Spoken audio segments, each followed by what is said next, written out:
அனைவருக்கும் வணக்கம். சோழர் ஊடகத்தின் வாயிலாக அர்ஜுன். இன்னைக்கு நாம பெரிய வடுகன் போர் அப்படின்ற ஒரு போரை பற்றி பார்க்க போறோம். எப்படி தமிழுக்காகவே நடந்த போர் இது.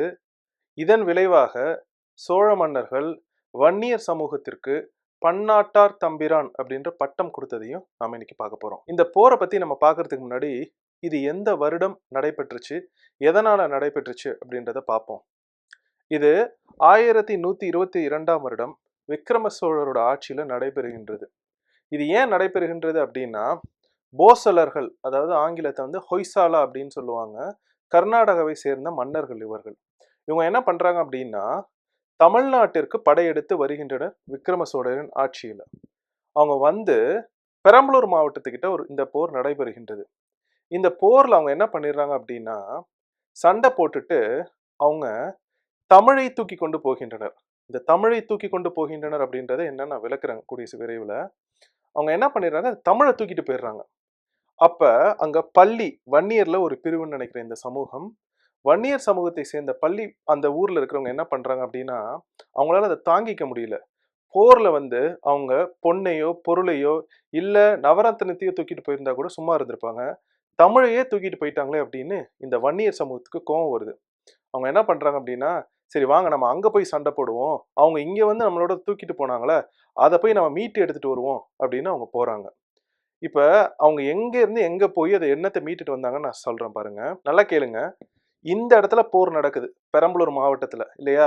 பெரம்பலூர் மாவட்டத்துல இருந்து அந்த ஹொய்சாளர்கள், போசலர்கள் என்ன பண்றாங்கன்னா, அவங்க தமிழை எடுத்துட்டு போய் ஹலிப்பேடு அப்படின்ற இடத்துல போய் வச்சிடுறாங்க. இதுதான் அவங்களோட துவார சமுத்திரம்னு சொல்றாங்க, அவங்களோட தலைநகரம், ஹொய்சாளர்களோட தலைநகரம்.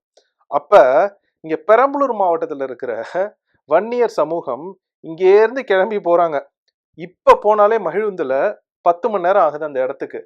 இங்கே இருந்து கிளம்பி போய் அவங்களோட சண்டை போட்டு வெற்றி பெற்று ஹலிப்பேட்ல இருக்கிற அந்த தமிழை தூக்கிட்டு போனாங்களே அதை மீட்டு கொண்டு வந்து பெரம்பலூர்ல வைக்கிறாங்க.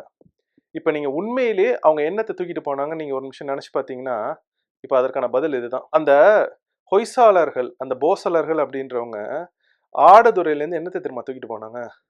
தமிழ் வளர்த்த மூவர்கள், இவர்களோட சிலைகளை கோயில்ல இருந்து எடுத்துட்டு போயிட்டாங்க. அது அந்த வன்னியர் சமூகத்தினால தாங்கிக்க முடியல. என்ன இருந்தாலும் தமிழ் சமூகம் இல்லையா, அதனால அவங்க என்ன பண்றாங்கன்னா, இங்கேருந்து கிளம்பி போய் இந்த சிலைகளை மீட்டு கொண்டு வருகின்றனர். அப்ப சிலைகளை மீட்டு கொண்டு வந்துட்டாங்க. அப்ப அதோட மட்டும் முடிஞ்சிருச்சு அப்படின்னு பாத்தீங்கன்னா அதுதான் இல்ல. இப்ப அந்த வன்னியர் சமூகத்தினர் அங்கிருந்து அந்த தேவார மூவர் சிலைகளை மீட்டு கொண்டு வந்துட்டாங்க. மீட்டு கொண்டு வந்தது மட்டும் இல்லாம அவங்க என்ன பண்றாங்க அப்படின்னா, இத ஆடுதுறையில இருக்கிற ஒரு கோயில்ல வச்சு, எந்த கோயில்ல இருந்து எடுத்துட்டு போனாங்களோ அதே கோயில வந்து வச்சு அவங்க என்ன பண்றாங்கன்னா, தினம் தினம் நிவந்தம் இதுக்கு நம்ம செய்யணும், இந்த சிலைகளுக்கு, இந்த தமிழ் வளர்த்த மூவர்களுக்கு அப்படின்னு சொல்லிட்டு ஒவ்வொரு வீட்டுல இருந்துமே ஒரு குறுணி அரிசி 50 காசு, எல்லார் வீட்டுக்குமே சொல்றாங்க, ஒரு குறுணி அரிசியும் 50 காசும் நீங்க கொடுங்க. இது இப்ப 1000 வருஷத்துக்கு முன்னாடியே. இதை நீங்க கொடுத்தீங்க அப்படின்னா அந்த தமிழ் வளர்த்த மூவர்களுக்கு நம்ம தினம் தினம் கோயில்ல நிவந்தம் செய்ய முடியும் அப்படின்னு. இப்ப விக்ரம சோழரோட ஆட்சி முடிஞ்சிருச்சு.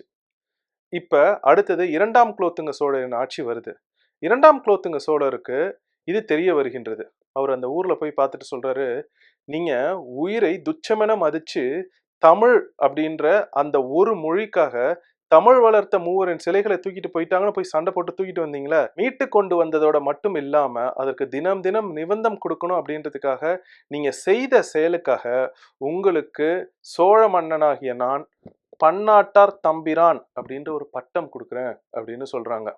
அப்ப எப்பயோ நடந்துருச்சு, ஆனா அதை அப்படியே விட்டுறாம தமிழுக்காக வன்னியர் சமூகம் செய்ததை கௌரவிக்கிற வரையில அவர்களுக்கு பன்னாட்டார் தம்பிரான் அப்படின்ற பட்டத்தை 2ஆம் குலோத்துங்க சோழர் கொடுக்குறாங்க.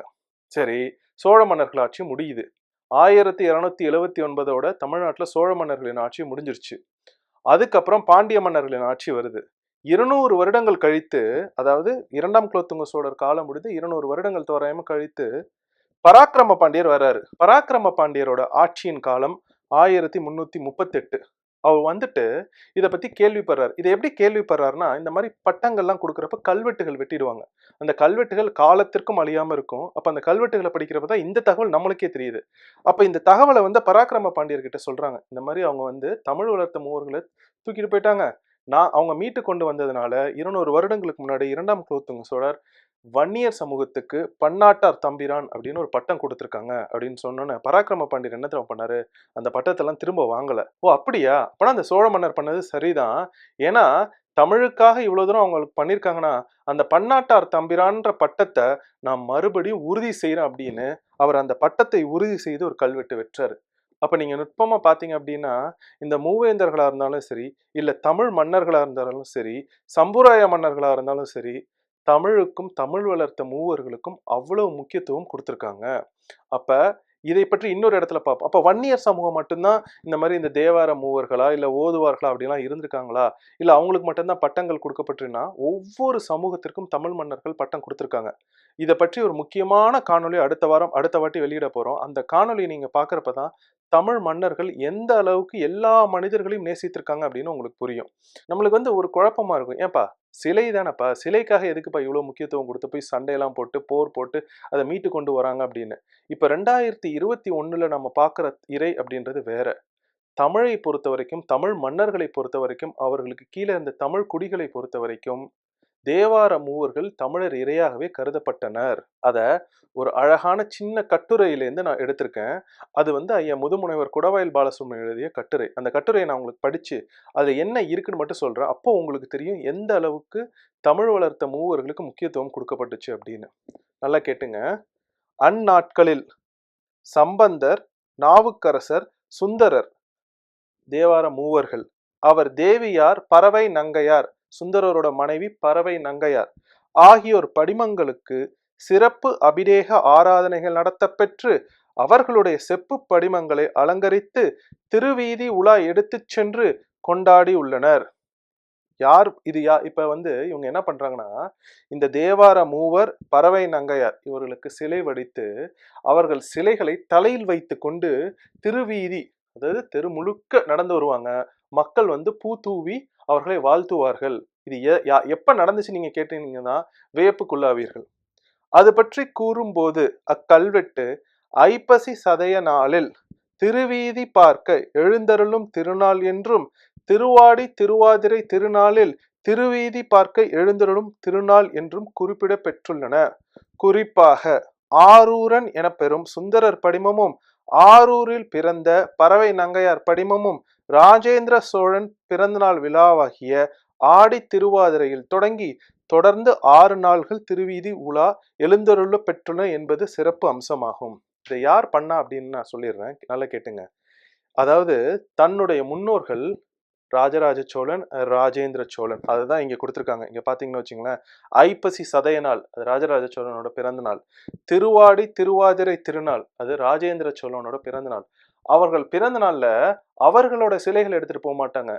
தமிழ் வளர்த்த மூவர்களின் சிலைகளையும் சுந்தரரோட மனைவி பறவை நங்கையார் சிலைகளையும் தலையில் வைத்துதான் எடுத்துட்டு போவாங்க. இது யாரோட ஆட்சியில நடந்துச்சு? இரண்டாம் குலோத்துங்க சோழன் ஆட்சியில நடந்துச்சு. அதாவது தனது முன்னோர்களுக்கு பிறந்த நாள் அன்னைக்கு தமிழ் வளர்த்த மூவர்களுக்கு தான் முக்கியத்துவம் கொடுத்திருக்கின்றனர் தமிழ் மன்னர்கள்.